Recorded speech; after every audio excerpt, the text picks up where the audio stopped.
வாங்க ஃப்ரெண்ட்ஸ், இன்றைக்கி PK vlogs தமிழனில் ஒரு பச்சைப்பயிறு குழம்பு பார்க்கலாம். அதுக்கு நைட்டே ஊற வச்ச பச்சைப்பயிறு, கொஞ்சம் மூக்கடலை, வேர்க்கடலை இது மூணுத்தையும் ஊற வச்சு மஞ்சத்தூள் உப்பு போட்டு வேக வச்சு எடுத்துக்கலாம். வேக வச்சு எடுத்துகிட்டு அதே குக்கரில் எண்ணெய் ஊற்றி வெங்காயம் போட்டு நல்லா வதக்கிக்குங்க.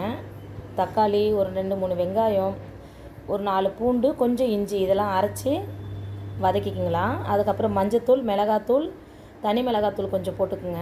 கொஞ்சம் சிக்கன் தூள் இல்லைன்னா மட்டன் குழம்பு தூள், இது ரெண்டுத்தில் ஏதாச்சும் ஒன்று தான் உங்கள் ஆப்ஷன். போட்டு நல்லா வதக்கி விட்டுக்குங்க. வதக்கி விட்டுட்டு வேக வச்ச பயிர்களெல்லாம் அதில் ஊற்றிக்குங்க. நல்லா கிளறி விட்டுட்டு உங்களுக்கு தேவையான அளவுக்கு தண்ணி ஊற்றிக்குங்க. சூப்பராக இருக்கும் அந்த குழம்பு. நல்லா கறி குழம்பு டேஸ்ட்டில் இருக்கும் அந்த குழம்பு. சூப்பராக நல்லா கொதித்து வந்ததும் தேங்காய், சோம்பு நல்லா கிரைண்ட் பண்ணி அதில் ஊற்றிக்கோங்க. பாருங்க, சூப்பராக இருக்குது. இந்த குழம்பு உங்களுக்கு தோசை, இட்லி, பூரி, சாப்பாட்டுக்கு கூட சூப்பராக வேறு லெவல் டேஸ்ட்டாக இருக்கும். நீங்களும் ட்ரை பண்ணுங்கள். பாருங்கள், நல்லா கொதித்து வந்திருக்கு.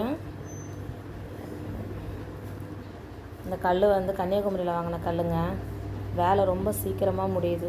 2 கரண்டி மாவு ஊற்றிட்டா 2 தோசை வச்சாலே போதுங்க. அவ்வளோதான், முடிஞ்சுது. 2 தோசை தான், ஃபினிஷ்டு. பாருங்கள், கல்லில் கொஞ்சம் கூட ஒட்டாமல் வந்திருக்கு அந்த தோசை. குழம்பு ஊற்றிக்கலாம், பசங்களுக்கு சர்வ் பண்ணிடலாம்.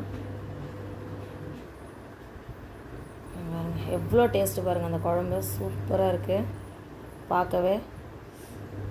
பாருங்கள், காட்டுறேன் நான். வாவ், வேறு லெவல் டேஸ்ட்டு. இந்த வீடியோ பிடிச்சிருந்தா லைக் பண்ணுங்கள், ஷேர் பண்ணுங்கள், சப்ஸ்கிரைப் பண்ணுங்கள். ஓகே, பாய்.